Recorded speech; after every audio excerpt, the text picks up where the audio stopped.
We will call the meeting to order. This is a workshop, a joint meeting with the Board of Commissioners, the Planning Board, and the Community Appearance Commission. So first, thank you all, committee members, board members, for being here at this workshop tonight. Thank you all that are here in the audience with us as well.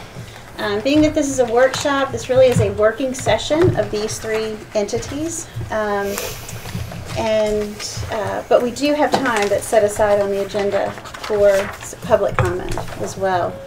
A couple of things before we get started with the setup here. You guys see the microphone here in the center of the table. For those of you around the table, it is a really sensitive microphone. I put the headphones on earlier, so any tapping or there won't be any whispering because it'll pick it up. So anyway, just to let you know that it's a really sensitive microphone. Let's see. We'll go on to kind of the scope of the meeting and the procedure tonight. As I already indicated, it's a workshop.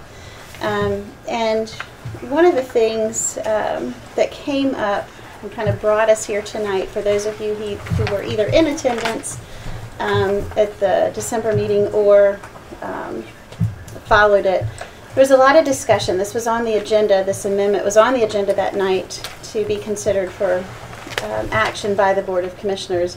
And because of the feedback and input that was shared in large part from our hotel community, as well as some other input, we decided to schedule this workshop. We didn't think at that time as a board that we really felt comfortable enough just making a decision that evening. Additionally, a topic for discussion that was brought up at that meeting was also that this amendment as proposed did not include single-family dwellings. And part of the conversation that ensued that evening was the big vision for KDH was, or not the big vision, the vision for KDH is it that we want the monster 22 bedroom homes, which some of us in discussion had said we consider that almost like a mini hotel. So that's some of the dialogue that happened at the Board of Commissioners meeting that kind of brings us to where we are tonight. What I would like to do to set the stage before we get into discussion this evening is to say that let's pull that part, the single-family dwelling. It's not in the recommended ordinance or the recommended amendment right now. Let's pull that out. The Board of Commissioners is going to follow up and want to have that addressed. Likely it will come to the Planning Board to look at. But I think if we don't pull that out for this evening, we will get caught up on that conversation and get nothing else accomplished, because that's in and of itself a big item. So with everyone's consensus, I see nods around the table, I think that's a way just to facilitate moving forward this evening. So for the Board of Commissioners, we absolutely will discuss this and we'll address it. We'll just do it at a future opportunity, and likely after maybe some recommendations going through the Planning Board. That's everyone. Okay, so really then the purpose of tonight is to look back at the proposed the proposed amendment addressing floor area ratio. And before we get into board discussion, we had asked staff, and staff prepared a presentation. Some of the items that were brought up at the Board of Commissioners meeting, there seemed to be some discrepancies between maybe what we were hearing from some of the concerned hotel owners or property owners from what we were under the impression of as commissioners. And so staff has put together a very brief presentation, though, to try to get us all on the same, get us on the same understanding. So Meredith, I will turn it over to you. Thank you, Madam Mayor. I will try to be as concise and brief as possible. I will say that if anybody has questions about any of the slides, it's fine to go ahead and stop me during that slide. The slides don't really build that much on each other, so that if you have questions about the information that you see on the slide, please stop me and ask me, or you can wait till the end. I'll be right here. I'm sorry, real quick. For those of you in the audience, there are handouts of these PowerPoints over on the table there if you wanted to grab one. So help yourself. They're on the back table there if you'd like one. Thank you, Mary.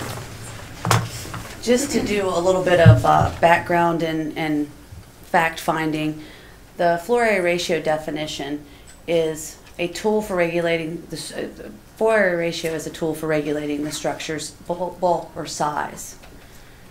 it is calculated by gross floor area divided by the lot area. It's really that simple. Oops, I think I went too far. The gross floor area definition is what part of the building is counted in that calculation. It includes heated areas, enclosed porches, enclosed stairwells, elevator shafts, and outdoor restaurant and customer seating areas covered or uncovered. It does not include enclosed parking areas, attic or storage where the floor ceiling height is less than 6 feet, covered or open decks, not part of restaurant seating, and outdoor pools or decks. So that's the definition that's used, that they are the items that are and are not counted in the gross floor area, then divided by the size of the lot to determine what a building's gross floor area ratio is. Our current regulations were adopted in 2006. They are in the Ocean Impact Residential Zone. For those that don't know, our Ocean Impact Residential Zone is all lots east of NC 12. It is the oceanfront lots. Our floor area ratio regulates multifamily and hotel motel development right now, and it is established at 0.6. Through a series of meetings, the CAC and the planning board ultimately forwarded to the Board of Commissioners. The Board of Commissioners held a public hearing on a proposed change to that floor area ratio, which would lower the floor area ratio to 0.4 with some exceptions to get it up to 0.5. If you increase your side yard setbacks by 2 feet, you can get 4.5. And in addition to that, if you provide a dedicated unimproved 5-foot access easement, you can get the floor area ratio to 0.6. That was a proposal that was presented to the board. I'm sorry, 5. Would I say 0.6? Sorry. The resounding scared me. At the board meeting, there were some questions about what our existing floor area ratios on our multifamily and the OIR are currently. And I'll just put these up on the screen. I will not read those. I'll let them. If anybody has any questions about that, move on. Again, this is only for the multifamily at this point.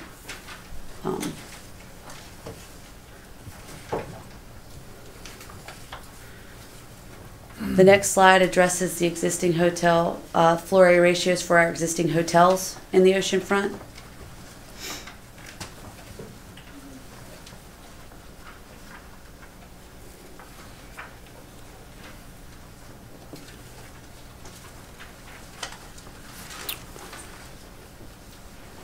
All those floor area ratios, we used a set of plans or drawings.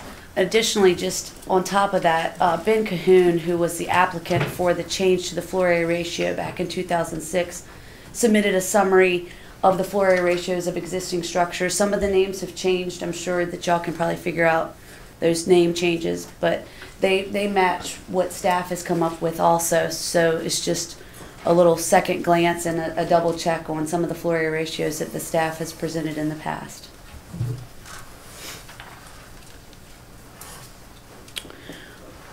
At the Board of Commissioners meeting, the Planning Board was given this when they were doing their deliberations on what if the floor area ratio was lowered, what that lowering should be. The Board of Commissioners at their last meeting asked what the difference was between a 0.4, a 0.45, 5, and a 0.6. This breaks down that scenario with not only units per acre, but also building size. To do this, we created 2 constants. We said that everything that we did analysis on was going to be on a 2-acre lot, and the units that were going to be built were all going to be 1,500 square feet. You have to do that to make a fair analysis. Obviously, that's not how reality typically goes. People change the size of their units, but this gave us a starting point so that you could understand what the variation was between the different floor area ratios that were discussed. The CAC had initially discussed a 0.3 floor area ratio, so that's why that that's where that started. And I also included the units per acre that was in existence prior to 2006. That would have been approximately a 0.2 floor area ratio. So if anybody has any questions about this information, I'd be happy to answer them.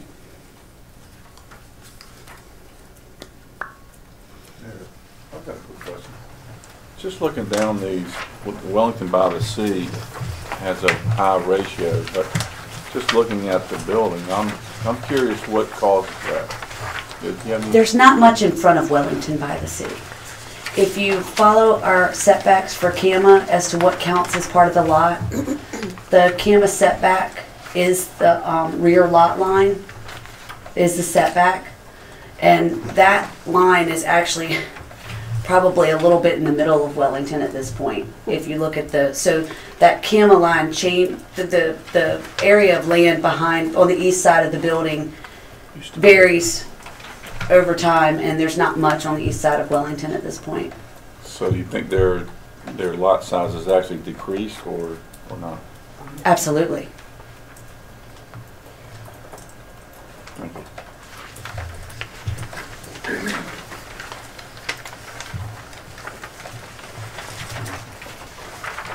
Anyone else?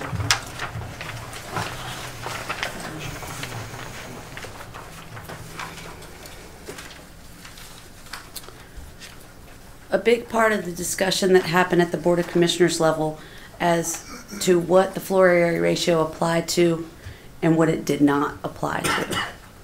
Floor area ratio applies to new or substantially improved hotel or multifamily structures in the ocean impact residential zone. A question came up about substantial improvement. Substantial improvement is a repair, reconstruction, or improvement of a structure having a cost which equal or exceeds 50% of the current appraised value of the structure. Substantial improvement typically applies when someone is doing a renovation, a voluntary renovation of their structure. And to give you an example of how a substantial improvement project would work, the Sea Ranch has been doing renovations, the condominium part of the Sea Ranch. The Homeowners Association has been doing some renovations for several years. The first year, I think, might have been Hurricane Sandy or Hurricane Isabel, I can't remember which one. They came in and they had a plan to do about 48% renovations. It was a series of bathrooms and kitchens that they wanted to upgrade. They finished that project and got their certificate of compliance. The next year, after the certificate of compliance, they came in with another renovation project that was about 46% of the value of the structure. Because the substantial improvement lasts for a calendar year after your certificate of completion. So once you've completed your project and the building inspector has said that it meets all the codes, 1 year from then, you can do another substantial improvement for another less than 50% of the value of the structure. Additionally, that value increases with each improvement that you do to the structure. So it's constantly evolving. You can renovate, and that seemed to be a misunderstanding at the last meeting. You can renovate your structure and you can do fairly major renovations over time, but it has to be less than 50% of the value of the structure for those voluntary renovations. So that's how the substantial improvement. Oh, that's also how CAMA and FEMA regulate the 50% rule.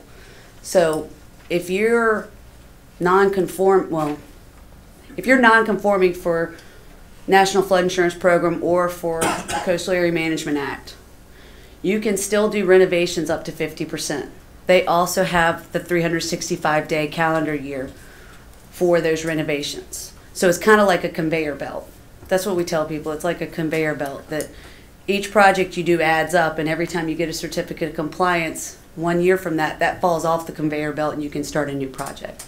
So some people do smaller projects and have them slowly fall off and have a continual project that keeps moving.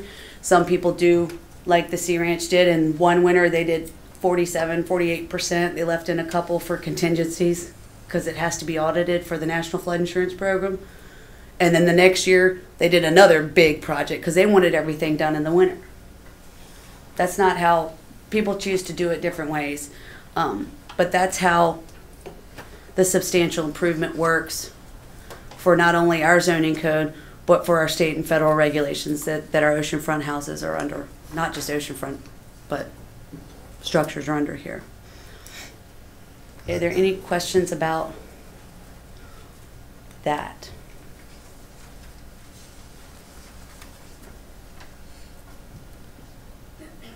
So we'll talk about when floor area ratio is not applied to a structure.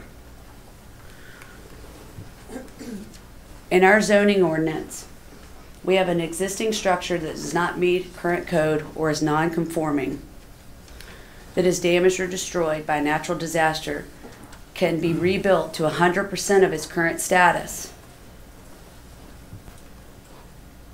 and not have to meet. And it's not just floor area ratio. If it doesn't meet setbacks, or it's over lot coverage, or it doesn't meet minimum parking standards, all those things, if it's in the event of a natural disaster, it can be rebuilt to 100% of the status it was prior to that disaster. Disaster is not just a hurricane. It can be a fire. It can be a lightning strike. It can be whatever kind of natural tornado. Hopefully not an earthquake. That would be a new one on us. But so for non-conforming structures, or structures that were built to meet all the regulations when they were built, but because of changes to our ordinances have become non-conforming or don't meet our current code, if they are damaged in a storm, they can be rebuilt regardless of 50%. However, that does not preclude the state and federal requirements. Their 50% rule still applies, like I told you before. So for CAMA or the National Flood Insurance Program, they do not have a natural disaster clause in their regulations. So the town can let you rebuild to 100%, assuming that you don't have any additional issues with the Coastal Area Management Act or the National Flood Insurance Program. Does that make sense?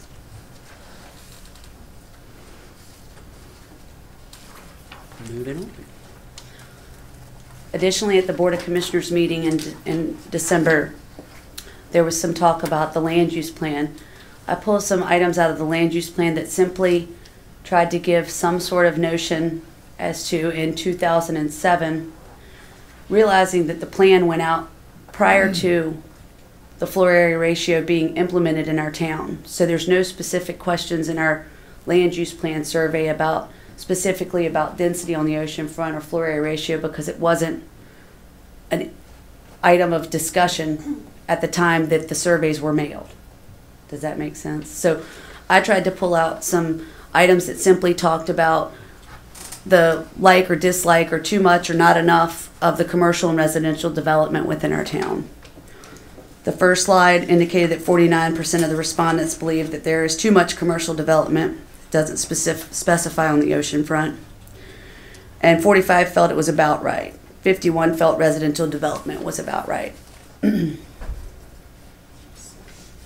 2000, again, when asked about development regulations, majority thought that residential regulations were about right or too restrictive. Commercial regulations was an even split of about right, too restrictive, and not restrictive enough. So. And finally, it simply breaks down specific types of commercial and residential development. And if you look at this, the strong agreement is the most appropriate type of development in our town. The strong agreement is single family.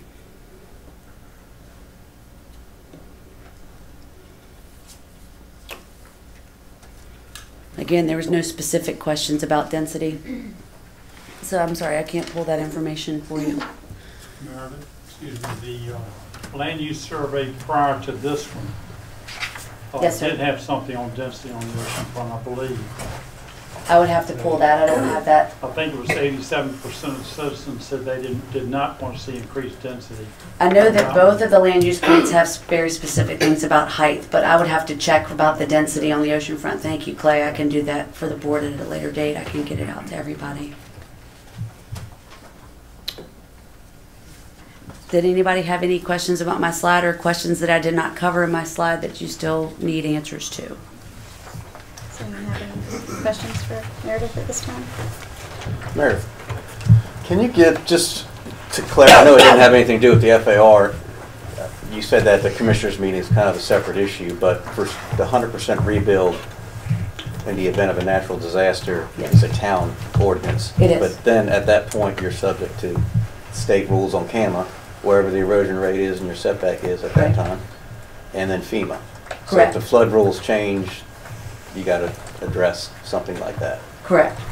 So as an example, if a building, an old block, slab-on-grade hotel was washed out in a storm, they can rebuild from the town's perspective that same footprint.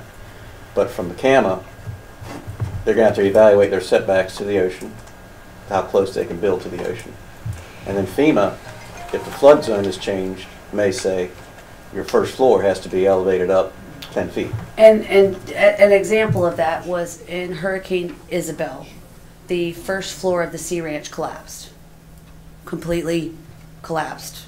12 feet, nothing left. It did not meet National Flood Insurance Program. It did not meet CAMA. But the damage was less than 50% of the entire value of the entire structure, and it's rebuilt, and it still doesn't meet CAMA, and it still doesn't meet the NFIP. So it's a case-by-case basis, and there's another element to this that I didn't get into because it's so case-specific, and I'm not the one who makes a decision. It's a state regulatory agency that makes a decision. But if FEMA were to say that you have to lift the structure, and you're willing to lift the structure, but by lifting that structure, it exceeds 50%. So you lift the structure to meet the FEMA requirements, but you exceed the 50% for CAMA. There's a variance process to address that type of balance, to rise to meet they may exempt that cost because you're meeting a national regulatory standard, so that you're not, what is it, a bird in hand? So you don't run into that situation where you're meeting the requirements that are required. Let's say Sea Ranch decided that they were going to lift because they wanted to meet FEMA. There may be an avenue through CAMA that they would have been able to lift, and that additional cost would not, they could apply for a variance for that additional cost to meet regulatory standards. That's really a case-by-case basis. And again, no one in the town makes that decision. So I can't tell you if it would, but I know that that avenue has been taken and been successful. So, not in our town, but Right, and then in other towns. So there's, we haven't had it ever come up, to be honest with you. So in that situation with Sea Ranch, if they elevated it, then they'd have a height issue. That's what So there's, I guess my point is that, we have a variance process too. but I guess my point is that the 100% rebuild, that Mr. Nuzzi was making a point at the last commissioners meeting about whether he can rebuild 100%. And You see, can in certain circumstances. what's happening guaranteed. with we have a 100% rebuild going on right now, with it burnt to the ground, and the Seven Seas condo, I believe, did add some parking underneath that they didn't have before.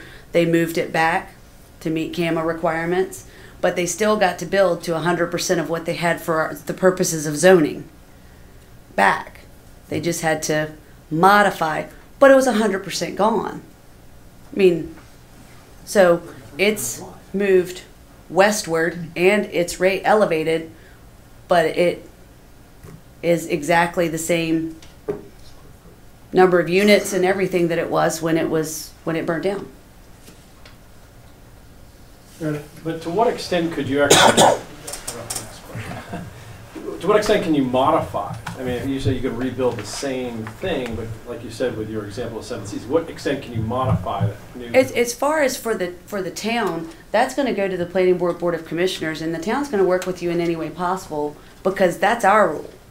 We can't do anything about the CAMA regulations and the FEMA regulations. We enforce them. That's the extent. They are handed to us and said, this is your responsibility, you enforce these regulations. Oh, and don't mess up because we'll pull you out of the National Flood Insurance Program and then we won't help you anymore in disasters.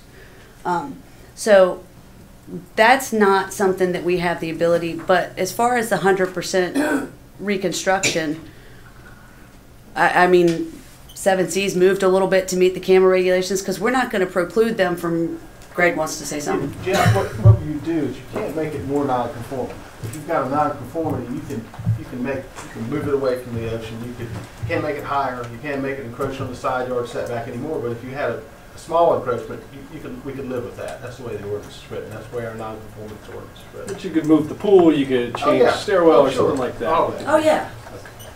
Totally new building, just you can't create a more non-conforming situation. Thank you, Greg.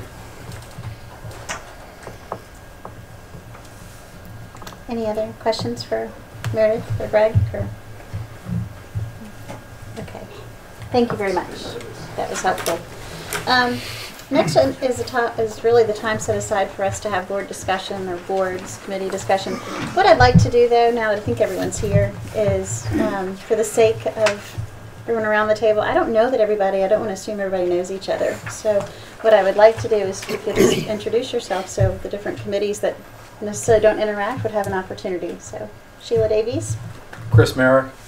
You might want to say, I'm sorry, Okay. which committee you represent. That's true. I sit on the CAC, and I'm a business owner in Killable Hills at Ocean Atlantic Rentals. You're the vice chair, aren't you? I am newly the vice chair.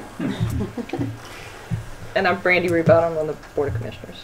And I'm Sandy Markland on the CAC And HLC. and HLC. Ben Sproul, I'm a business owner. I'm on the planning board. Eddie Valdivieso, I'm on the planning board. Stan Clow, planning board. Howard Buchanan, planning board.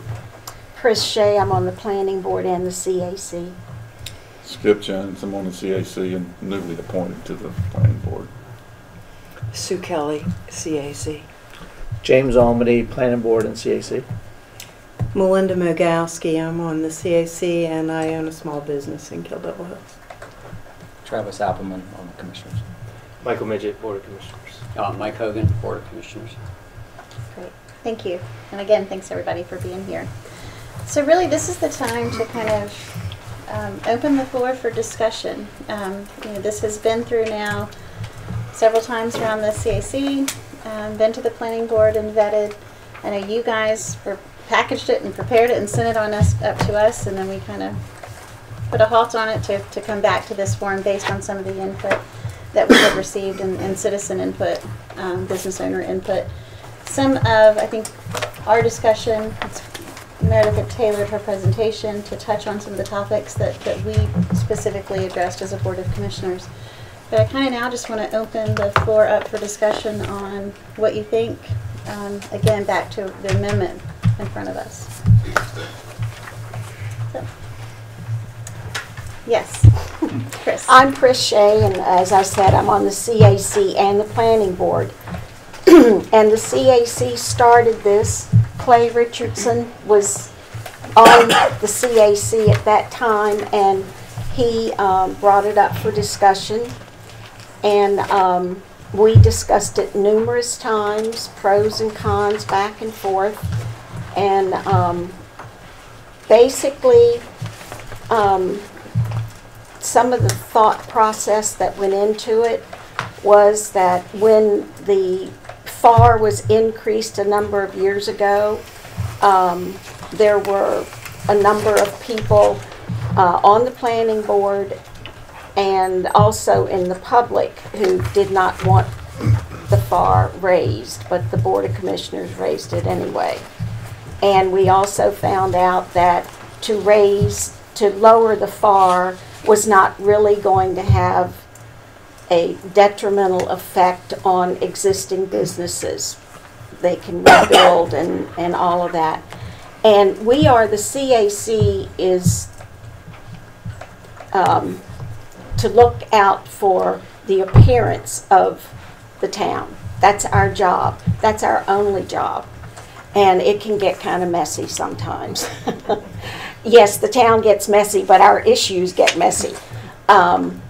And we all felt that the oceanfront was losing some of its interest because we can't see through anymore. We can't get around buildings to get to the beach. You know, yes, we have wonderful accesses, but the view driving down Route 12 is not what we would want it to be. It's beginning to look too much like some of the northern beaches, in our opinion. So we sent the recommendation to you, and then of course you sent it to the planning board. And the planning board, we talked about it a lot, a couple of times.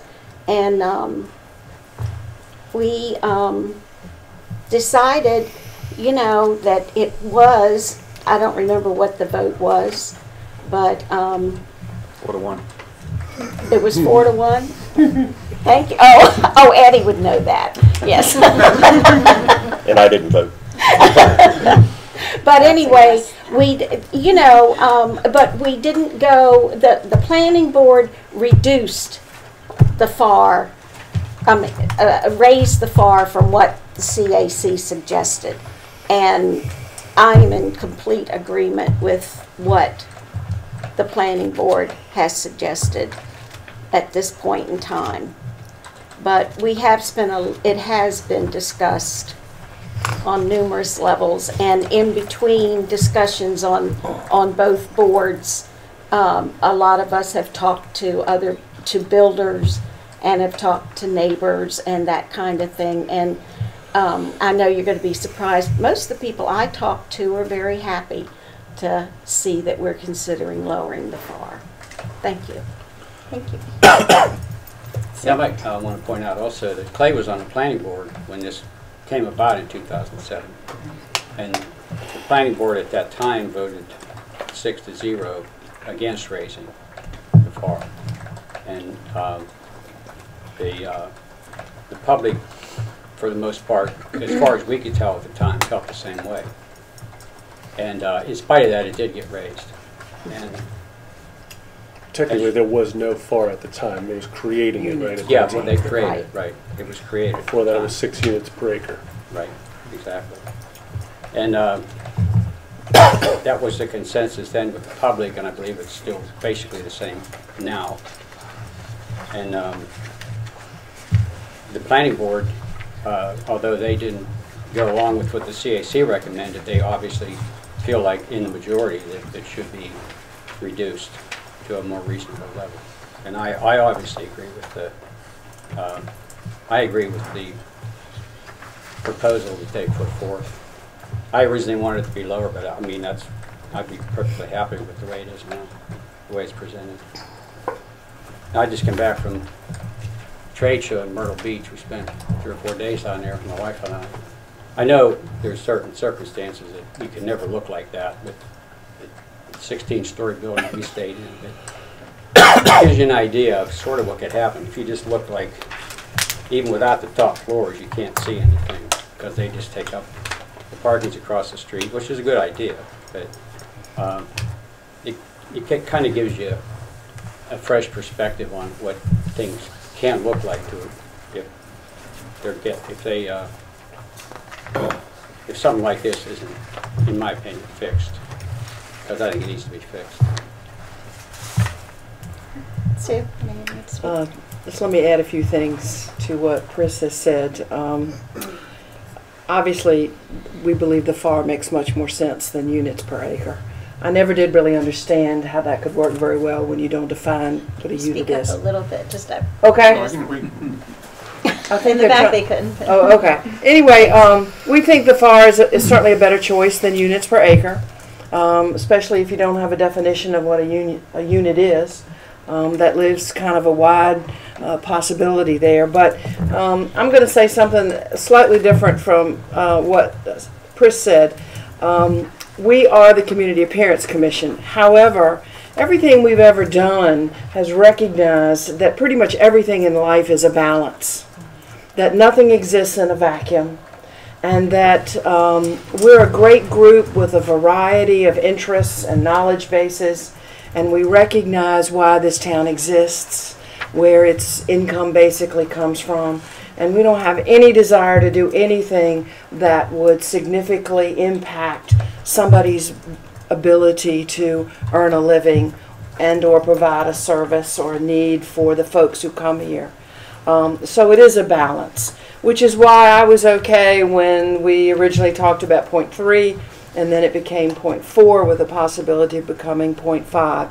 That seems to me to be a good balance. It has relatively little impact on what exists, just to give us a sense of how it might impact in the future.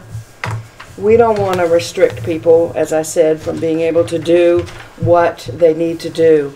People work really hard in this town, in this county, to serve the public and make it as popular a place as it is. So we'd be really stupid if we wanted to do something that would have a seriously negative impact on that.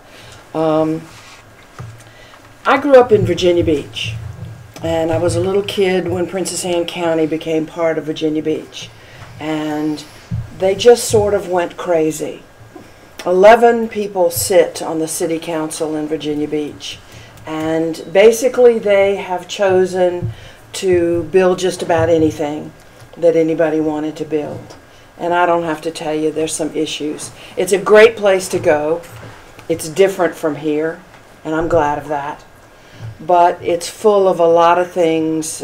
We all know you can't get much of a suntan on a lot of places on the beach after 2 or 3 o'clock in the afternoon. So I know I was very cognizant of how these things might impact people. And it's all about balance. It's all about how we protect this beautiful piece of nature that we have all been lucky enough to be able to come to. And that some of us have been asked to be the caretakers and the safeguarders. It's finding a balance that meets both sides. In my opinion, just about every issue has at least 2 sides. And this is one. And I hope that folks will see that the current proposal before you all does find a balance for Kildoyle Hills. Thanks, Sue. Yeah. So this isn't ever going to be anything like Virginia Beach. It's never going to be Myrtle Beach. You know, we're a unique area. And personally, I see no compelling reason to actually change anything. There's one building that I think is kind of the spotlight of this, the Croquet Surf Club. It's a big building, but it's actually architecturally a beautiful building. It may be big, and then it may be ugly to some people just because it's big, but it's one of the most architecturally pleasant buildings on the beach, I think. Anyway, that's my 2 cents. I don't see any real good reason to change anything. Well, I have a question about that. It would still be architecturally pleasant if you had more of an ocean access or setback on either side, right? And the ability to see past it to the ocean. Would that negatively impact how it looks to you? That it was smaller? It's going to squeeze it in more. Not necessarily. You know, the way that building ended up getting so big is it's not just the FAR. They are on central sewage system, which saves them a lot coverage area. And they spent a lot of money putting the rainwater underneath the building. So they spent a lot of money to get what they got. Engineering and just in contracting processes and all to develop the building that ended up being there. And it is big. But I don't know that the way the FAR is at 6, I don't know if there's any other place you could recreate something like that. I'm not sure. And I think there's enough regulation surrounding the building on all sides and development regulations to just regulate everything we have. I don't see a reason to change it myself. You just skip Ben or vice versa, whichever. Ben, you want to get this? Well, I've been involved in this conversation since before the last land use plan, and was there in 2007 when we unanimously sent a unanimous vote against 0.6 as the FAR. the way I look at it is exactly like I said, there's a balance here, and anytime you do anything in planning, anytime you change a rule, there's going to be some winners and losers. You hope that when you restrict property owners' rights, which is what we're talking about, that there will be a common good for the rest of the community. So really what we're talking about is playing aesthetics, against complete freedom to the property owner. If you go to rural areas in America, you can build anything you want right up to the property line. If it's out in the middle of the woods, nobody cares. There's whole swaths of America where there are no rules at all. And then there's the other end of the spectrum. There are places where they'll tell you every kind of siding and they'll restrict everything you do everywhere you look. The way I look at the history of this, and I think the history is very important, is that when we had a rule that said 6 units per acre, we had a bunch of houses getting built with 12 bedrooms, and we put a moratorium on that and tried to figure out what we wanted on the ocean front. But the business of beds on heads, tourism, is going to create incentives for the builder class, the folks that are going to build buildings on the ocean front, to go with the highest and best use. That's why we had motels bulldozed, single-family dwellings built with lots of, because that was what was allowed, and that's where the money's going to flow. Now, you can look back and say, well, there's a big swath of time from the 80s on that we didn't have any multifamily built on the ocean front. Because if you had a lot of a certain size, particularly a large lot, it just didn't make any sense to put 6 units on it. It was extremely inefficient, couldn't compete in the marketplace. And when we switched to the FAR, I think we all kind of worried that there'd be a flood of buildings of the bulk of Croatan Center. Now, there haven't been, but I don't think that's because, I think that has more to do with macroeconomics and the state of the economy and the availability of capital than anything else. I think the reason we're here talking about it is when we think about the vision for the future, when capital frees up and when the value of the sand underneath it goes up, people will spend vast sums of money to maximize the best use of these expensive $1 million lots. They're going to end up putting central sewer to them, or they're going to end up putting their stormwater underneath the parking lot, which is expensive but gets you a maximum bang for your buck per square inch of sand. So I think the folks that are on the CAC, I don't want to speak for anybody, but I imagine that when you think of the aesthetics, you look at that kind of bulk and you say, if business was going to rush to the highest and best use and go to 0.6 every single time on every available lot, if it was going to make them money, which it might 10 or 20 years down the road, do we really want to see the entire ocean front, all the little cottages, get bulldozed to build 0.6 multifamily? Because when that is financially viable, the business community will go to it. You can see that when you see all of the giant houses on the ocean front. They are all as tall as can be allowed, as wide as can be allowed, and as many bedrooms as can be allowed. Everyone's going to go to the maximum use. No one's going to build something for aesthetics. They're going to go to what the maximum build is.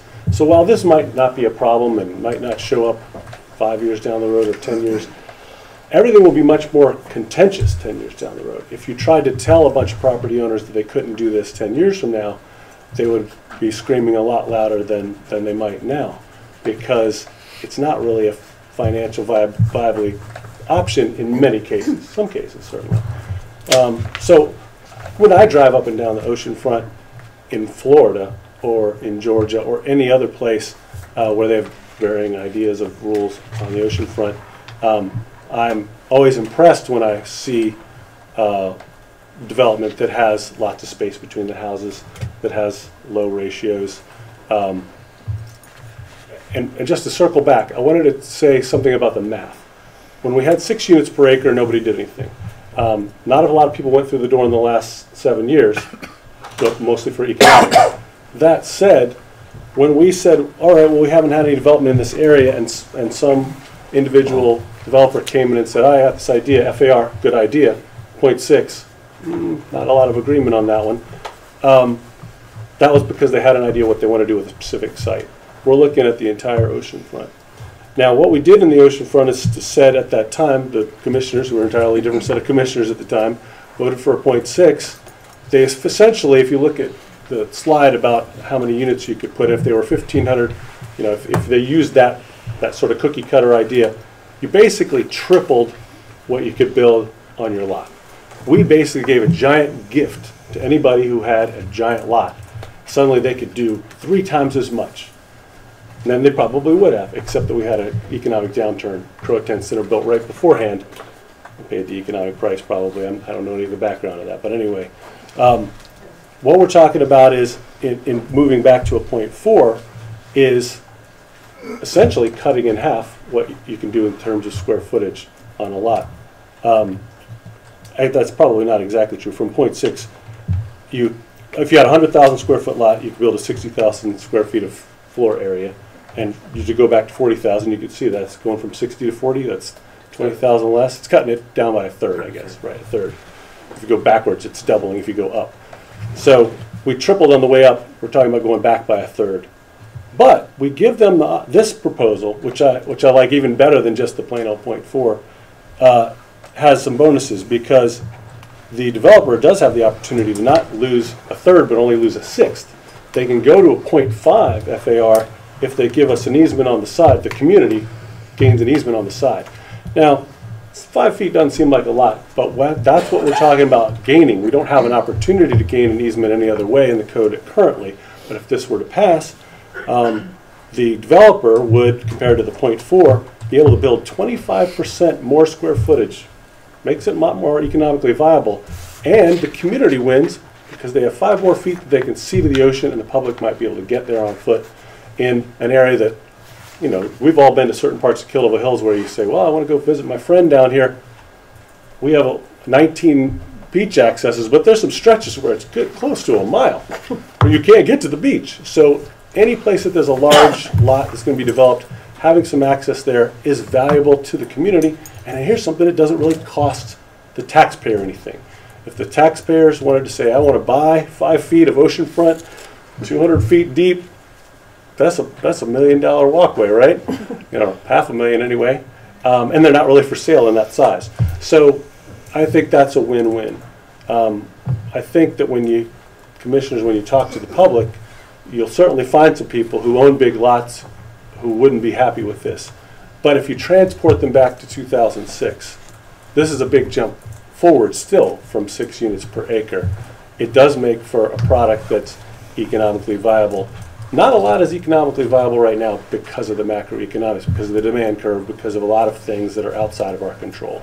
What we're trying to do is be visionaries and think of the quality of life and the aesthetic that we want to see when we're driving up down the beach road for our kids and our grandkids. Because once stuff gets built, it's very hard to get rid of anything. You almost never can. The Ramada will be here until the sea comes and takes it away. That's never going to get bulldozed because it's got a competitive advantage. It's at a 0.8 FAR. That's very valuable. It exists, and you're going to always have nonconformities that happened before we made the rule. But we have a chance right now to, I think in the opinion of folks that are on the commission now that used to be on the planning board, to fix some things that we think were overreach in the past in 2007, and I hope that we'll continue to move in that direction. I applaud the changes that came, and I applaud the flexibility of the CAC to see that 3 might have been extreme.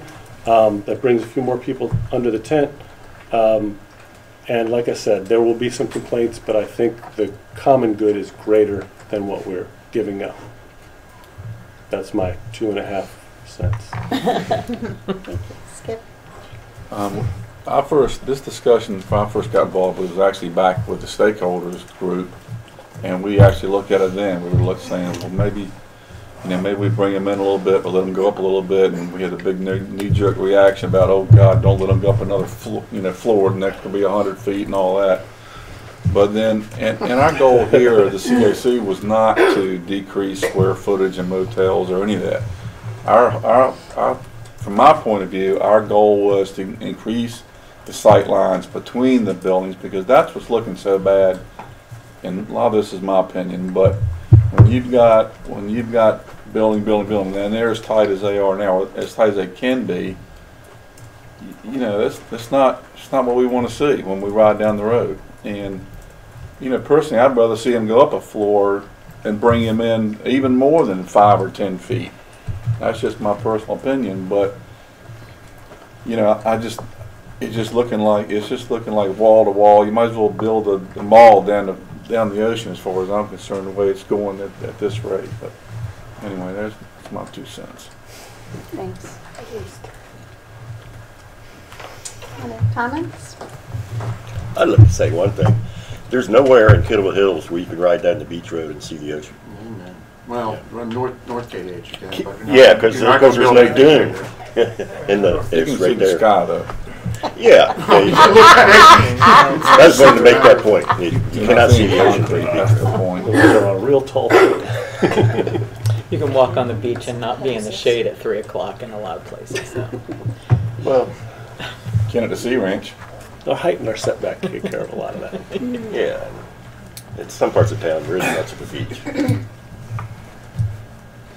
Mayor Davies, we've had a lot of discussion, and I guess you guys are the ones that have kicked it back to us, rather than rehash what we've all talked about multiple times. I mean, why has it come back to us? I guess is one question I've got, and I think it's well known that my perspective on this, I try to look at it from the landowner side, because my background is representing them for a long time. Some of these guys, as a matter of fact, but it doesn't make me a bad person.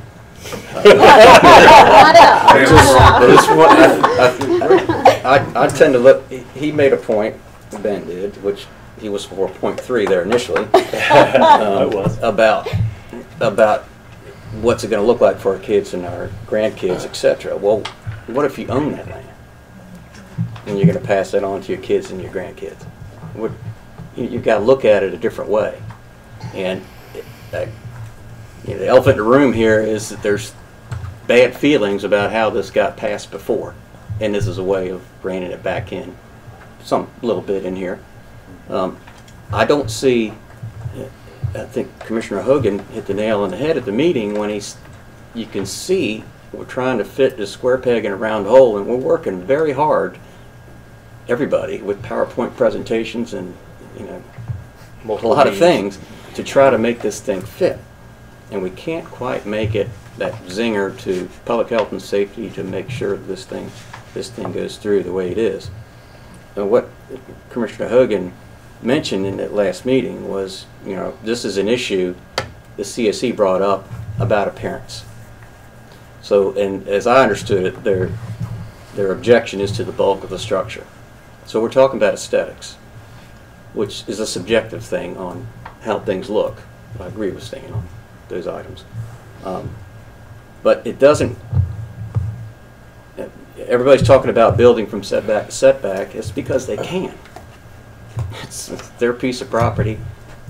If building setbacks are X, if I want to build to that point, or that property owner wants to, they can.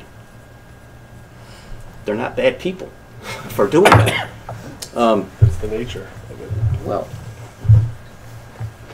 we got to look at where we're looking at too. It's the OIR. It's a very specific zone in the town. It's oceanfront. We've also got to consider how many possible sites are there where a 0.6 multifamily development is really going to succeed. And out of this, we haven't really mentioned the hotels in it, but we've got to factor those guys in as well about what they can or can't do. But back to my point for Commissioner Hogan raised about the CAC's original intention, nothing what we do here, whether we cut it to a 0.2, is going to stop somebody from building from setback to setback, regardless of the amount of density or incentivizes a little bit.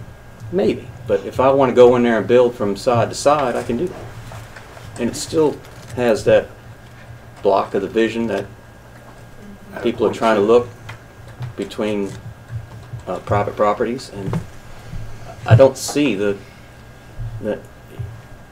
that issue as being resolved by dropping an FAR from, some said it's a minor thing. It's not. It's a huge drop to somebody who's invested a lot of money relying on those ordinances when they came through and got their approval. Things can change. And this is the process for doing that, but I just want you guys to consider it from that side as well. Thank you. And you have the property owner that abuts the property that you're going to be giving the easement to that now has a beach access right next to his house for no knowing of the zone and the tax base. I mean, You have to have 10, brand new oceanfront houses to get a tax base of a 4-lot grow tent. It's safer, less driveways, less cars that you see from the road. Just don't make a lot of sense. As much as, I know for me personally, I appreciate what you're saying, but for me it's not looking at one particular complex or trying to change the past. It's about the future. It's about where we're going. I was supportive of bringing this back to have this group have this type of discussion, because some of the things that had come up at our December meeting, for me it was specific more to the hoteliers that were bringing their concerns, and I didn't think that maybe we had had enough opportunity to think specifically about what implication this would. When the statement was made, what's KDH's vision or concern for hotels in our community? What's our vision? Do we want these hotels? That resonated with me to make sure that I was looking at this from the right vantage point, because I absolutely value the role that hotels play in our town. It's a gateway of entry for so many people to this beautiful asset that we have, is being able to come and stay in a hotel one night or 2 nights, and then this becomes their vacation place of choice. That was us as a family years ago. For me personally, after having some conversations with some of the hotel owners, reading some of the comments, but then looking at the numbers again and understanding the incentives that we have in place, I personally am comfortable with the recommendation, because while I do understand for some of them it may not give them the growth opportunity that they wanted, but I don't think that it's so restrictive as I was first concerned that it would be before reevaluating and looking at the numbers, especially if you could, if they do take advantage of the incentives. I think that was a smart move on the planning board's part for putting those in there to allow greater flexibility, but also to accomplish more of what we ultimately were looking for from the community appearance perspective. So that's why I wanted to bring it back here, and those were my thoughts then and my thoughts now. If there's other commissioners that want to chime in. And I'll definitely take some of the responsibility for having this come back to this meeting as well. Some things that I brought up in that meeting and I still have a concern with is the thought process that this is really going to help with sightlines to the beach. We're not doing anything to change the setbacks that Eddie just talked about. The 5 feet easement is on part of the buffer that you can't build on anyway. So that's not going to help anything as far as that. It's also designated as an unimproved area. So if a builder decides to leave that as thistle, you're not walking through that, even if it's designated. So there's no requirement to make a wooden pathway or anything else. And I don't believe there's any avenue for anyone else to be able to build on that. I don't know how that would work with now a 5-foot easement through that the town would then have control over. I don't know how that would work. But the property owner is certainly under no obligation to do that. So if you still have buildings that are allowed to be built from setback to setback, and as Eddie mentioned, basically making it as wide as possible, you're not gaining anything by driving down the beach road to see the same width of a building that may be a little narrower because the FAR has been reduced. You might gain some of those 5-foot wide walks to the beach, but I think a little bit of the misnomer here is that we're losing some of our beach access with some of these developments, and we're not. We might potentially gain some if the property owner is willing to make those concessions and or develop it. But we're retaining our existing public beach accesses, and that's the only ones that those of us that are not property owners on the beach road can count on using. And I agree, some of them are a little further apart than we'd really like them to be. As a daughter who's on ocean rescue, sometimes it was a little tough to get to where she was going to be that day. We already have height restrictions in place, so this does nothing to change the fact that I could have a wide, as tall a building as currently allowed building in place. And so it's going to do nothing to change the shadow on the beach. That's, I guess, the buzzword that we're using with all this. I go to the beach a lot in the summertime. I rarely have an issue getting a suntan in the afternoon. Sometimes I probably should have a shadow that I can get under. Maybe I could, not be quite so red the next day. But I think we're having a little bit of a knee-jerk reaction to one building that potentially is still not economically feasible to repeat. That building is still not sold out. And while economic conditions may improve, they may change.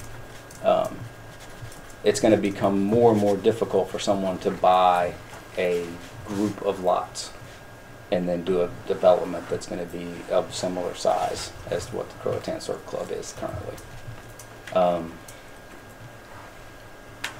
We're never going to be Myrtle Beach. We're never going to be Virginia Beach. We've got the height restrictions, and I don't think we have the space or the infrastructure, the sewage, to support that. But what we do have is an opportunity to allow some of these multifamily developments in so that people can actually come in and potentially either be able to afford oceanfront property or be able to rent oceanfront property. I don't know if anybody's taken a look at what it costs to rent an oceanfront house these days, but you need a whole lot of people in your group to be able to split that cost out. But if you're coming to stay at a hotel or a condo, now your family can come and afford to stay here for a few days. The last thing that we haven't really mentioned anything about is when we actually get into beach replenishment. Those of you that are on the ocean impact, the beach side, if that tax zone gets to be something that's similar to what Nags Head is, we're going to be asking those group of homeowners and property owners to pay the bulk of that improvement. They stand the most to gain from an economic perspective of having their property remain safe and have that draw. But bottom line is your taxes is going to go up and then potentially have more restrictions on you. And I'm not in favor of that.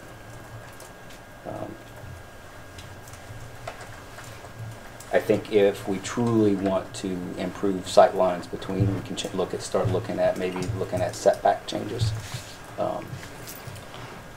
Skip's talking about going higher and not as wide, but that certainly isn't going to help people's perception of a shadow on the beach. So I think there may be some options that we could look at, but I don't think this is one of them. May I ask a question? Absolutely. Is there a serious problem with hotel capacity? Or is there one projected? I've never known anyone who had a problem getting a hotel room, even in the middle of summer. Does anyone have those figures? I know the hotel rooms, the available numbers are going down, but I mean, we've got some experts in the room. I try to get hotels for bands at my business, and we had to do it pretty far in advance. If you try to do it last minute, particularly on a weekend, they'd be close to 100% capacity. That said, we have a tiny number of hotel rooms, 2,500 beds, give or take. Am I close? Compared to what are we getting at average week? 250,000 people. It's quite a staggering ratio, right? We're down over 1,000. We're down to about 2,400. We're down from about 3,500 before the. We had a high of 3,600. That's the county. That's the whole county. Right. A lot of that reduction happened during the last building boom, when the unintended consequence of the so much higher and so much better use of the McMansion resulted in the acquisition of mom and pop motels that you may or may not have liked regardless, but they were bulldozed for 4 or 5 houses. That's exactly what I'm talking about here. It was interesting you were making a comment about, the condo is a good product, and it is, something that's part of the product mix that we need. the change in FAR does not preclude building condos or building multifamily. It's all about it. And like I said, every time we ever made any change to the code, there were benefits and there were folks that had to pay. You know, it didn't used to be that you have to put a sidewalk in front of your business, but you have since 1992 or whatever. There always been every new thing had a little bit of an impact that was usually negative to the property owner, but good for the community. I get that if you own this property, this is painful. This is a big change in the value, but I think that's the important thing, and that is to say that it's hard to imagine that this decision in a different economic time. And like I said, when money was flowing, suddenly there were the unintended consequences of our setbacks and things that minimized, that said how large of an oceanfront house you could have. Suddenly people ran right to it. When the price of sand doubled, it ran people out of their homes because the tax on it, because of the value of the sand underneath their house. Say you had a small 2 or 3 bedroom cottage that was built in the 50s. You were able to rent it out, 2 or 3 bedrooms, and maybe you've already had it paid off, but you could pay the taxes on it. But when the sand underneath it quadrupled in price and your tax quadrupled, suddenly you couldn't rent out 3 bedrooms, and people had to bulldoze their own homes in order to build something, in order to hold on to their own land.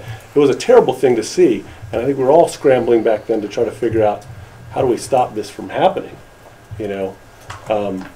And as I've studied it over the years, I've seen all sorts of communities deal with it in a whole bunch of different ways. Case studies that happened in the 60s in the mountain towns of Colorado, how Daytona dealt with the homestead, I think they call it homestead. They had an act where if you had a rancher on the ocean front, their taxes were going through the roof, so they made a rule back in the 60s that says your taxes can only go up by 3% per year. Unintended consequence 40 years later is you got a rancher who's extremely disincentivized from adding extra room on because it's at the new tax, way through the roof, but right next door to it is a 50-story condo tower. It makes for weird development, and the taxes are super high on the folks that did develop because the tax base is getting more and more tipped, where the folks that were there in the 60s hanging on, paying next to no tax, all the services still required, everybody else has got to pick up the burden, so their taxes are twice what ours are. At least they were before the fall. Things have changed down there a lot since. But my point really was, back to what you said, is that it doesn't stop condos from being allowed. It still allows it. But what we're trying to avoid is that unintended consequence in the future, where when money might flow again, and value of sand might quadruple again, then will the money all flow to maxing out these properties, and will there be an incentive? There'll certainly be an incentive to do that, but will it be a hardship on the beautiful little houses that we've still managed to hang on to when they, because the taxes will go up based on how much you can make on the 0.6 multifamily at that time in the future. But if you say, well, it's only 0.4, it's 0.5 with these concessions, you are reducing the end value of that land, or making that differential not so wide, in a way protecting what we have right now, which isn't in jeopardy today or tomorrow or 5 years from now. But if we don't change this, I feel like it is in jeopardy down the line. It's going to be in jeopardy either way, but this is going to minimize. It's all about the balance. How do we offset that risk while it's painful, but less painful than it would be in the future when somebody bought that $2 million piece of property for $20 million, based on the whatever was existing at the time, potentially the 0.6 if we don't change it. This is going to change the economics of that whole strip. And the other thing we haven't brought up, and I know people will argue that it is or isn't relevant, we already have 40% of our tax base on that side of the beach road.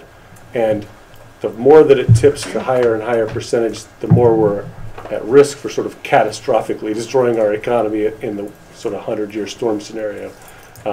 Yeah, we'll build back, but the more lopsided it is and the more that's in harm's way in the VE zone, where there will be wave action at some point,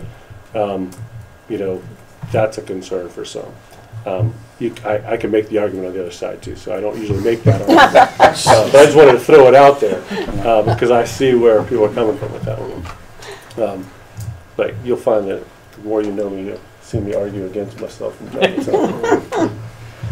I'm still stuck on if your property quadrupled, that's a problem. I just mean it's not a problem for that guy. It's a problem for the folks that have the little houses that we tend to think of as our identity here, that would then be under the threat of not being able to be viable and would have to bulldoze their own house in order to keep up with the economic model that exists next door. But that's driven on the single-family big houses you talk about. It's the same problem, right? We're trying to avoid that happening again, is what I'm saying.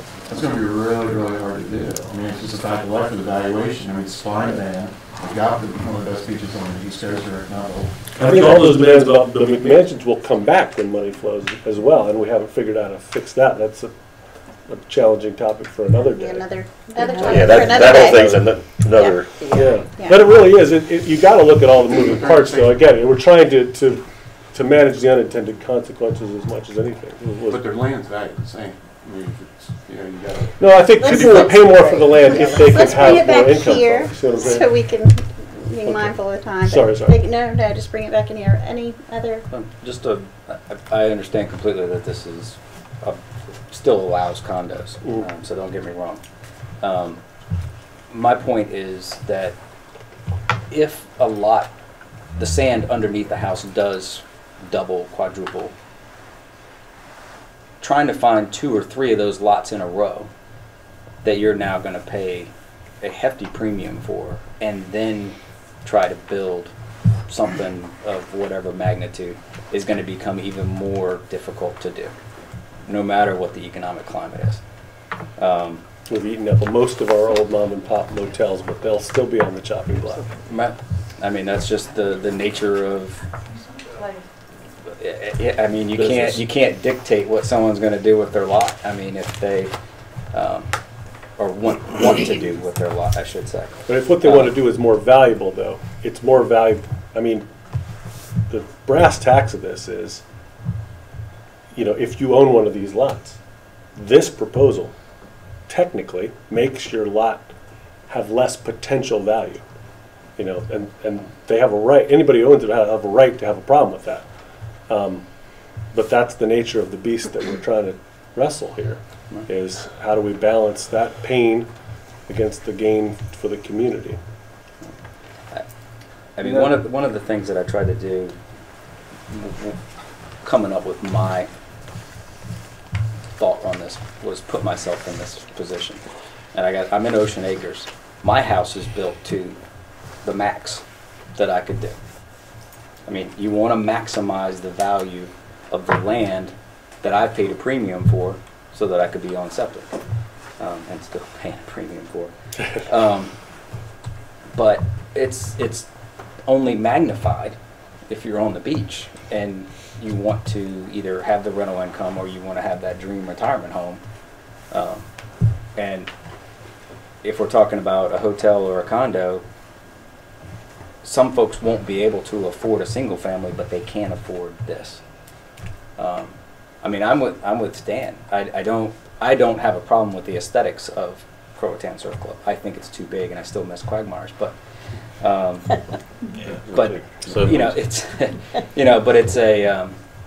it's a way for people to actually afford to be able to either come here and visit, or for them to be able to purchase. It's affordable at 0.4.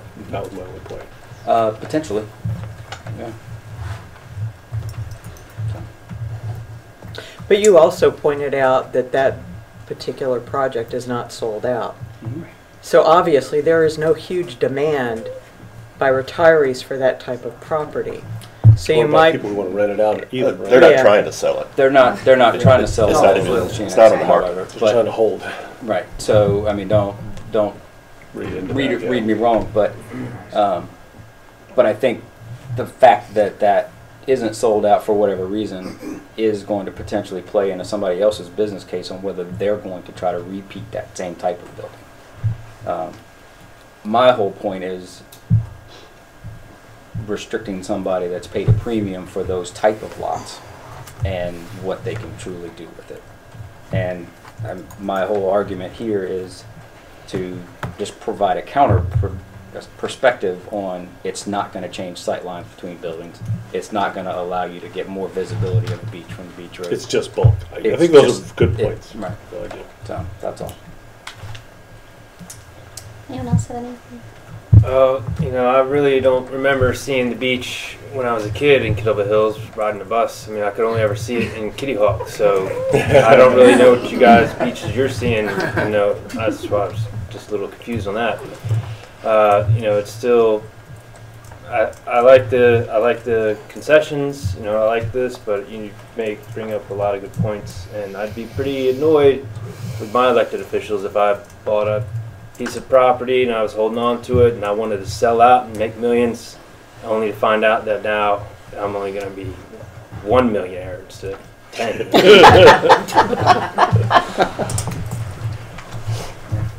It does potentially reduce the number of people that would buy your lot. Right. If restrictions are in place, that they can't utilize that to its full potential. Yeah, and the town attorney did say that unimproved easement is unimproved. So it's definitely not a wooden walkway. Wasn't the idea, though, that if you're creating an easement to someone, that someone, being the town, could put a path, a road, Well, it wasn't. Yeah. That's the point, that? Right. The town. The point was to not make them pay for it. it. Not the We had actually discussed requiring It would be the actual town's walkover. responsibility or uninterpreted. But we were just being granted access to land in order to create the access. We I could think. develop it to a That's certain When I say we, I mean the town, yeah. What would your setbacks be for that 5-foot strip? 0. How'd you do that? Put you all in. I think you both have something to say. Well, I understand that as commissioners, your job is to look out for the tax base and for the property owners and for the oceanfront property owners. But I just ask that you not forget that there are other people in Kill Double Hills who have tried to make their point via the land use plan surveys, and you represent them as well, and their future and their children's future as well. Just ask you not to forget that. How many people were surveyed in this survey, Meredith?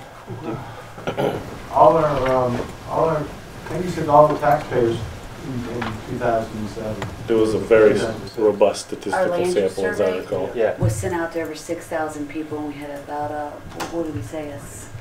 It was, I think, an 18% return, which is a very viable survey, and we got a really good rating on our return rate from the East Carolina University did our survey for us, the Center for... So 18% of 6,000? Yeah, Somewhere that's in there. pretty normal. Mhm. That's a pretty big sample as far as statistics go, yeah.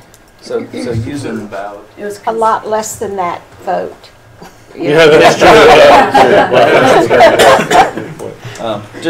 But using those numbers, I mean, if you combine the column, the rows of strongly agree and agree, I'm not really seeing a whole lot that's going to say that we need more restrictions.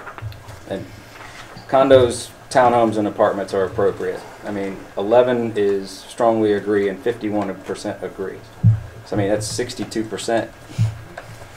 Was that survey not taken before the FAR came into being? Right, but And I mean, it we're either going to use the specifically ask data, those questions. but we either use the data or. But there is focus nothing on in there that says anything about density. Yeah, I think that's the point. That's very fair. A little different Absolutely. situation. I'd be maybe. interested in the older survey that actually asked that question. Correct. Right. Are we going to have a new survey? It happens about every 8 years, so we're probably getting close. Right, and I mean, just to finish up my thought, and then I'll be quiet for a little bit.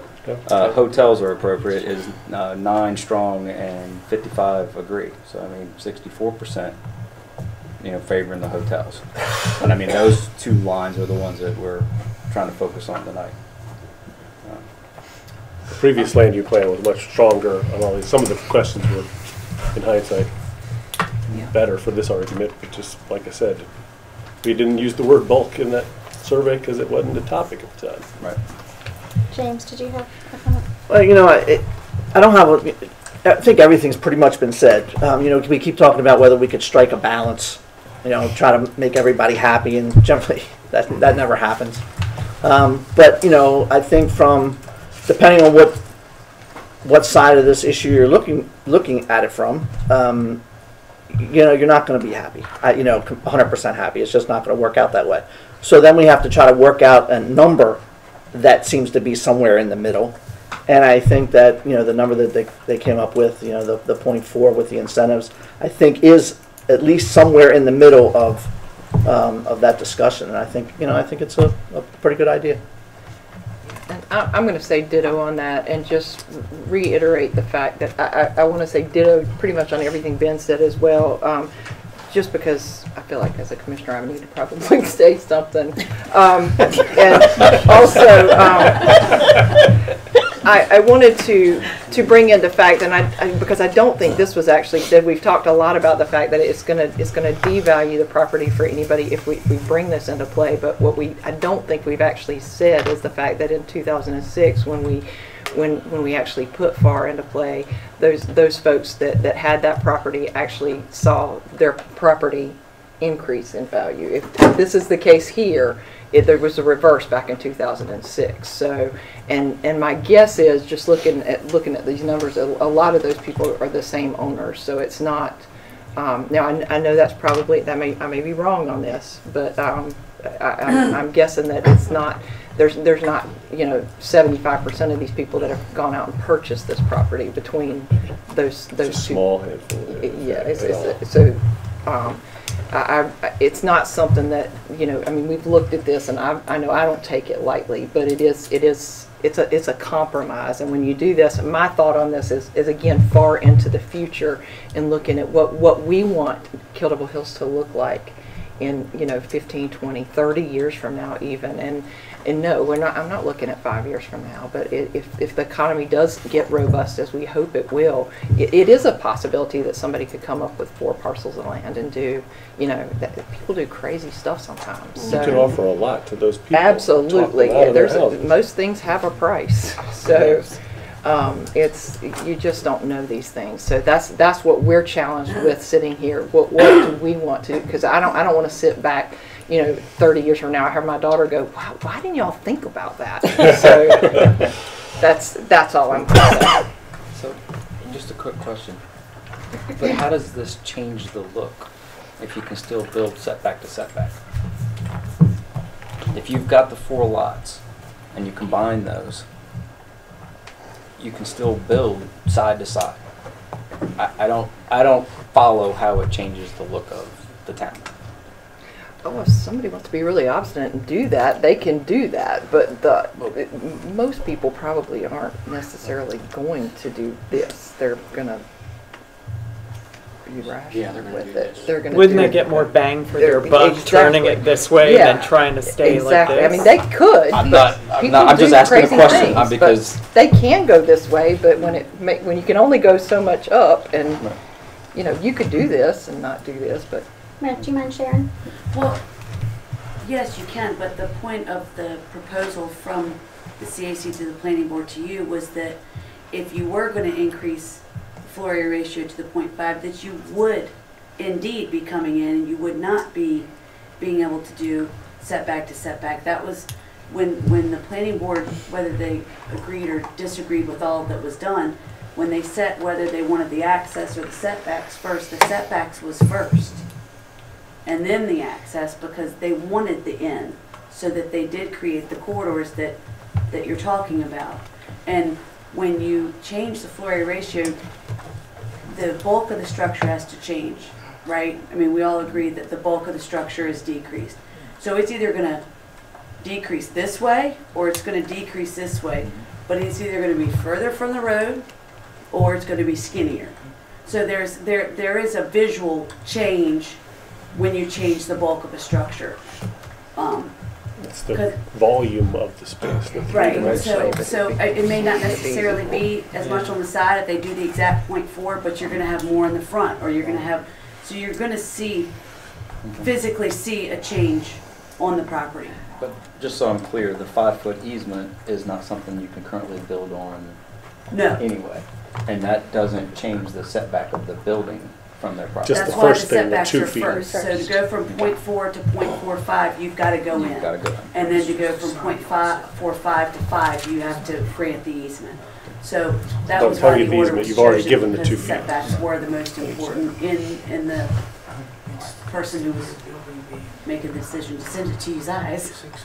So I just wanted to say that you will see a physical change by reducing the size either one direction or another, but it will be noticeable. I think we're talking about three-dimensional spaces, which sometimes I forget. I live in that world. I love designing things. I designed the pit surf shop, and I designed my own house, a couple of additions on it.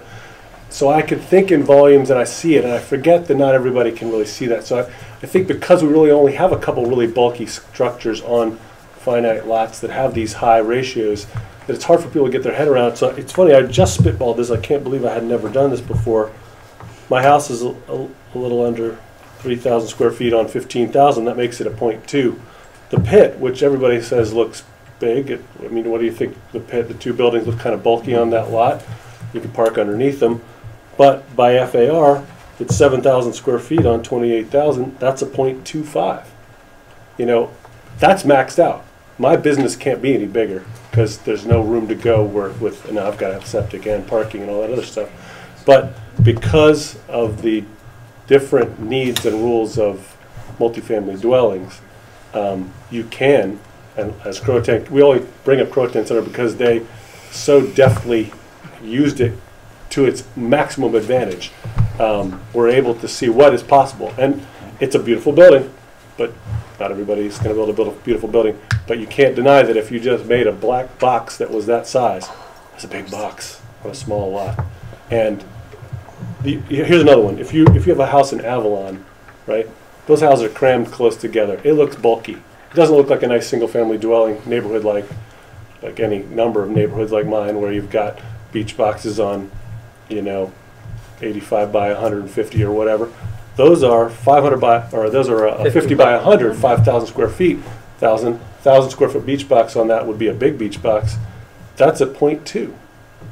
So I just go back to this idea of the unintended consequence. If money's going to flow to the most efficient way to put a bed on a head, and money is flowing in the future, it's going to flow to this.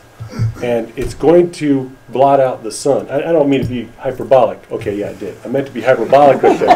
But what I mean is that I don't think you can overstate the potential ginormous shift that would, like you said, put pressure on 4 property owners to get together and do a project together or sell to one of those 3 or sell to an outside developer.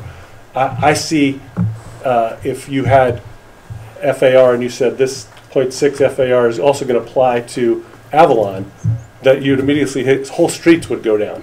They just pick them off one by one because those houses would no longer be worth $200,000. They'd be worth twice as much, and these people would be happy to get out of them and they build a multifamily unit there because it would be the highest and best use, and that's where the money would flow. So we're talking about spaces and volumes, which is hard to get your head around, and we're also talking about macroeconomic shift in a future world of money that we can't quite remember of 2006 prior. So those are the things I hope that I can get into the heads of the folks that have the vote to say that's what you're thinking about in the future. That's my best way to make that case. I'd like to say third, fourth, and fifth cent. I think there's a lot of things we could be doing and talking about to make this town a better place for us that live here. That we need the people to come to the oceanfront and bring us their money and all that. But I have a daughter that's 21 and she'll be finishing in East Carolina next year. She doesn't want to come back here this summer. And I think a lot of kids can't wait to get away from here. There's really nothing for people to do hardly. I just think there's a lot of other things we could probably be talking about to make this a better place in 20 years than this. Oh, the grass. She's open for suggestions. Really, yes. Sorry. I think if it hadn't jumped so far last time, and a huge percent of the citizens in this town didn't think it was wrong, we wouldn't be sitting at this table right now trying to fix it. I mean, I think it's an obvious problem. I think 90% of the people in town think it's a problem, and I think that's why we're here to form some kind of, to find that balance that everybody's talking about. And the property owners will still have 2/3 of the gift that was given in 2006 or 7. You know, you were gifted with a big change, and will still end up ahead.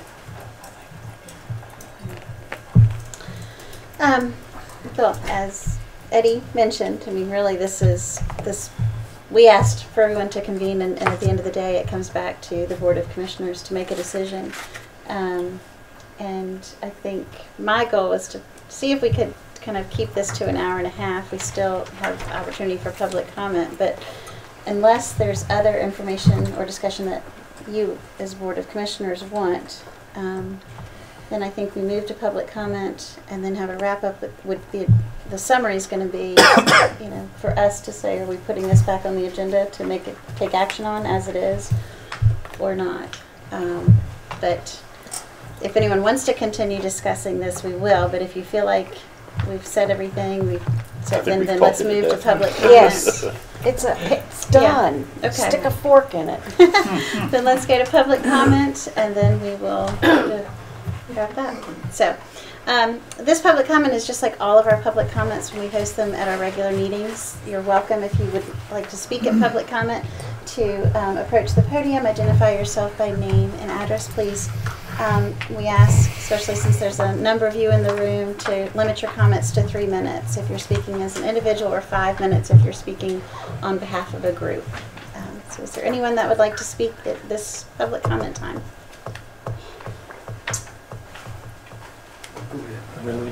Yeah. You guys, and then Matt after that. Okay, Should we go up to the mic? please, you'll go to the microphone, and then Matt will be next. Hi, my name is Jeff Fabricant. For those who don't know me, I represent the John Yancey Hotel Group, and also our company developed the First Flight Retreat condos, and we're involved in the rentals there. I mean, you guys touched on a lot of topics that I just wanted to kind of touch on a few of them. I mean, I would like you all to think about ways to encourage more hotels in the future. I think hotels are a good thing for you all now. There haven't been any new ones built in 30 years. There's only been a couple condos. And I think there are tourist arguments why it's a good thing for the town to have it. And hopefully that's something we can come up with ways to incentivize current property owners, if they ever rebuild a hotel. And so there's really only 12 oceanfront hotel sites, and I really don't think it's going to be possible in the future for someone to assemble 3, 4, 5, 6 improved lots. I mean, it's just going to be tough because, yes, it's the dirt, but it's the dirt plus the improvements. And so you can't overpay for lots plus a house and try to assemble. I mean, it might happen, but we're not talking about 50 sites. We're talking about 12 sites here, and you know, fellow property owners that are here with me are most of those owners. And I think the more you restrict property owners, and we've talked, Commissioner Sproul mentioned 40% of the tax base comes from the oceanfront. So if you want to reduce that, then essentially you're increasing it on everybody else, and you got to come up with other sources. And you know, I think the oceanfront is a source of construction, jobs. You know, there's been a lot of sales transfer taxes that come from sales and development there. Property taxes at First Flight alone, I mentioned, is $160,000 a year, and that's just the real estate taxes. We only have one owner who lives there full time. So just want to share that. I think there's a tourist argument that I'm sure Mr. Judge can make better than me, that according to the Outer Banks Visitors Bureau 2006 survey, condos and hotels are the #1 type of accommodation used in the fall, winter, and spring, which is the time of year that we need visitors here. 40% of visitors that come to the Outer Banks have 1 to 3 people in their party. which is the most of any group size. Shorter stays are more popular in the shoulder season. That's when we need visitors. So, you know, and one other point I want to make before just making a couple recommendations, which I think Skip Jones was asking for. The shadow on the beach argument, which keeps getting mentioned, I'll share with you a basic diagram that Ben Cahoon did years ago. It's not a function of bulk or density or FAR, it's setbacks. And so unless we want to have a discussion about setbacks, it's just pure geometry of where the sun goes. And by the time there's a shadow on the beach, you know, there's already a shadow in the ocean. So I'll share that with you all. But just to share a couple quick recommendations, I know we're on time schedule, because I went back, the CAC's purpose, and I wasn't that involved when it started, was to enhance the visual quality and aesthetics of the town. And I think if you all are concerned with aesthetics, that's not a question of bulk or density necessarily, and also beautification. You know, NAG said, and you know, my business partner Randy Saunders can talk about it, you know, the Architectural Review Board, I mean, maybe there's ways to sort of break up the sight lines and add dormers and things like that that will make the buildings look nicer, and so everyone's happier. You know, I don't know if you can ever please everybody. It's sort of like cars. You know, I don't like a certain car, but other people do. And, you know, find ways to sort of encourage, like I said, maybe we can have a mixed-use hotel overlay district that you all can look at these specific sites and we can talk about. You know, I think there are other aesthetic things that maybe don't even involve, you know, the hotels. You know, maybe it's better bike lanes and pedestrian access. You know, addressing the median. Maybe there's more public landscaping on the beach road or the bypass. You know, water on the beach road, which you're 5 minutes, so please go ahead and wrap it up. Oh, sorry. You know, water on the beach road, you know, it's, when it rains, there's a ton of water. Maybe there's a way to sort of add pavers there so there's not a ton of excess water, which is a hazard. So those are just a few suggestions. I appreciate your time. Thank you, Jeff.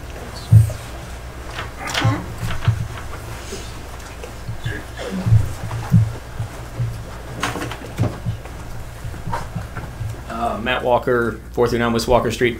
I'm just here to speak real quick on behalf of the Surfrider Foundation. We're obviously access and water quality group.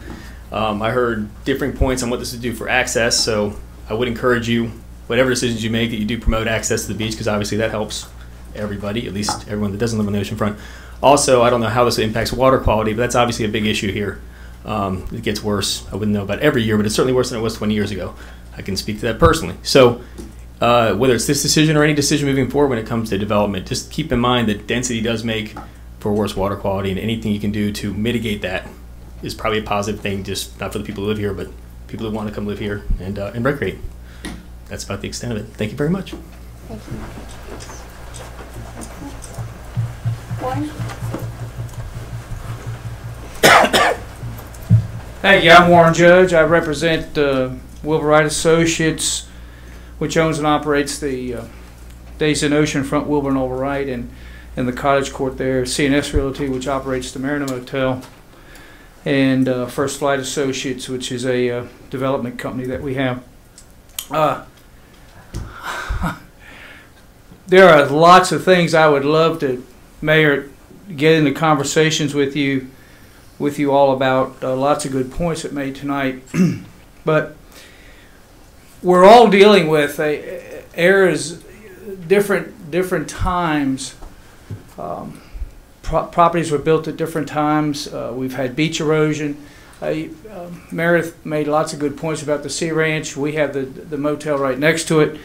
3rd Street, we suffered terrible erosion in the 80s, and those hotels were nowhere near the ocean. If you go out there today and say, "Oh, look how close they built to the ocean," well, we didn't build close to the ocean. We've lost over 350 feet there. We had a house, we had a 5-bedroom house there, which was a favorite for people to rent. That is probably in 30 feet of water today. So we're dealing, existing buildings are dealing with problems of the past that are confronting us today. So I ask that we don't react. I ask that we try to look and have a vision of the future and ask the question, what role, and I'm a hotelier, you all know that, and I wished I had an expert from UNC Business School or somebody that could come up here and make these statements. Maybe that person wouldn't be as jaded or be considered to be jaded, but we just had a wedding show a couple weeks ago, and our salespeople, we've probably booked over $100,000 worth of business. Wedding business is huge. Yes, people rent the $25,000 a week beach house.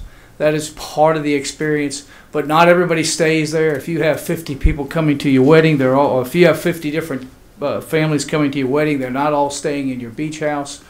They rent hotel rooms. Jeff gave some great statistics about the shoulder seasons, which we're also inclined to try to develop. But I ask that we be careful that we don't disincentivize the development of hotels. It's not an easy thing to get into.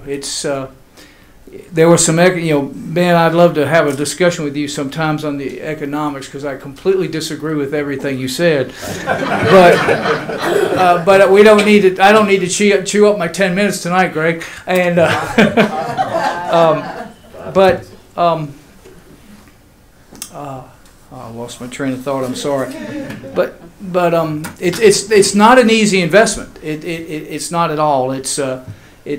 It takes great balance of how many rooms you can build and the amenities that you surround it with. Do you have banquet facilities? Do you have meeting room facilities?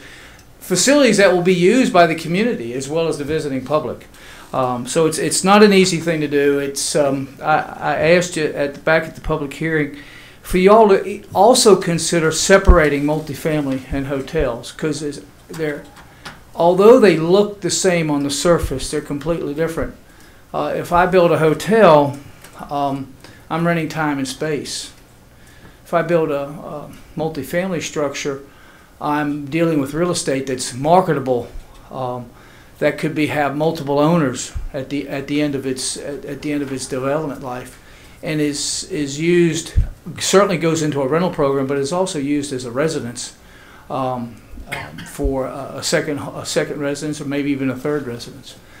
There are things that we're talking about the building. Eddie, great point, Eddie. If I live within my FAR and I've got 635 feet, so right now I can build a 615-foot wide building. 2 foot more on each side is 611 feet. I don't think anybody can discern. I don't think you can have an appreciation for a difference in that building shrinking. I really don't. But I would need incentives to do some structurally different things that don't penalize me to possibly give you those vistas through. But anyways, Greg's getting me.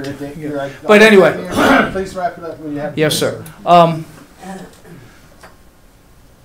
Let's not rush this. Let's keep this process going. Let's engage. I know those of y'all have a great amount of equity in this, and I know that y'all. The Appearance Commission just worked very hard. I understand all that, but you don't have a horde of hotel developers on their way here right now to come down here and build hotels. There's only a couple of sites that are available, but they're available at an expensive price and it has to be redeveloped. I mean, there's just no vacant land. So, thank you for allowing me the time. Thank you. Thanks. Clay?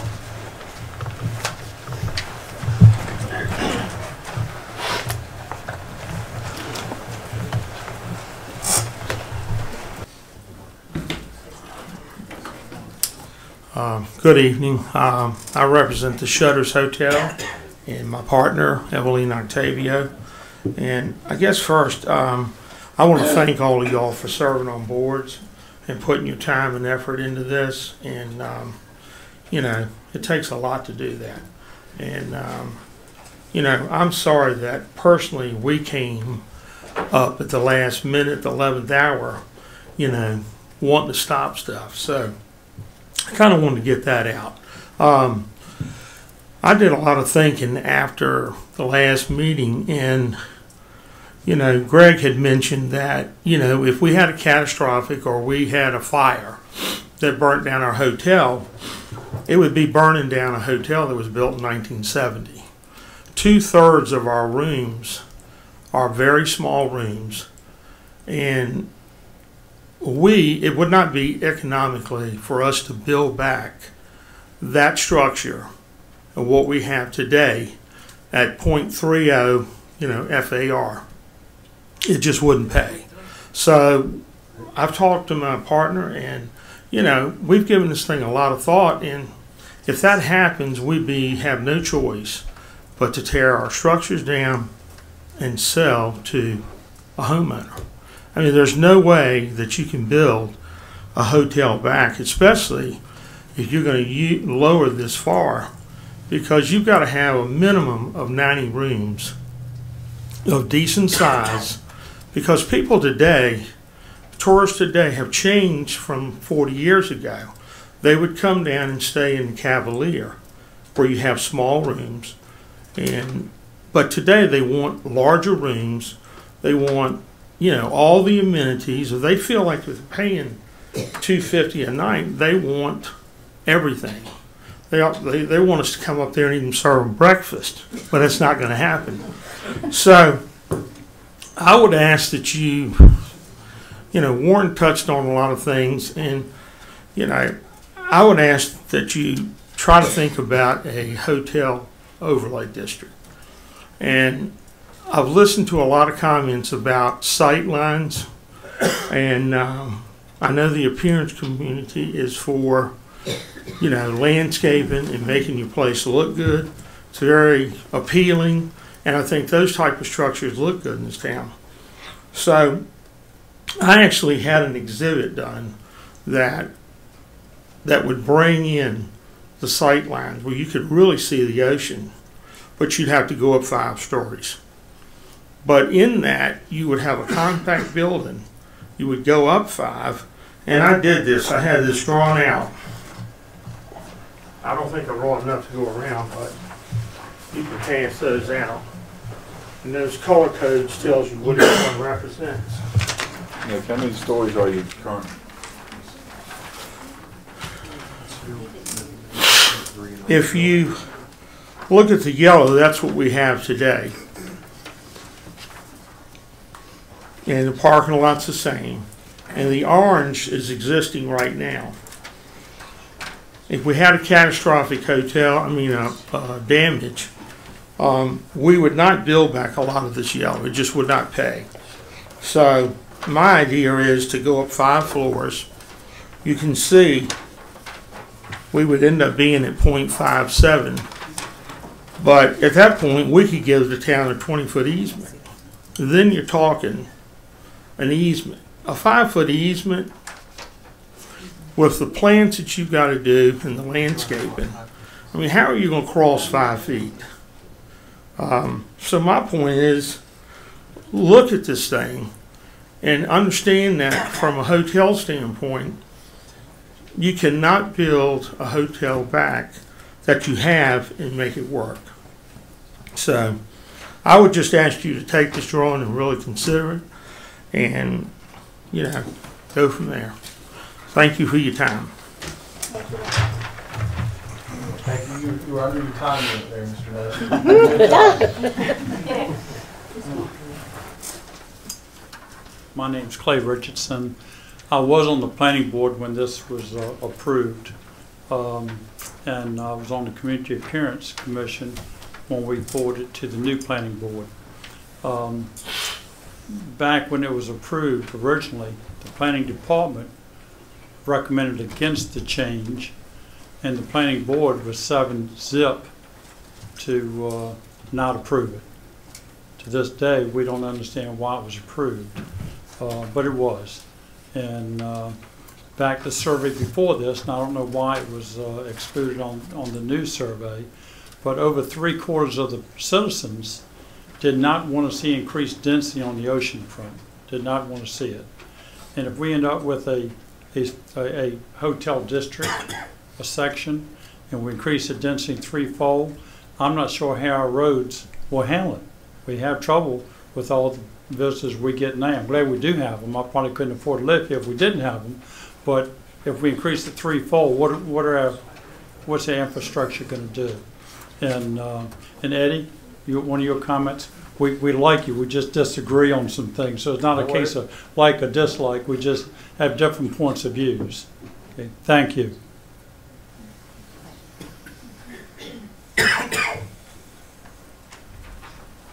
Good evening. My name is Willow Kelly, Government Affairs Liaison for the Outer Banks Home Builders Association, Outer Banks Association of Realtors.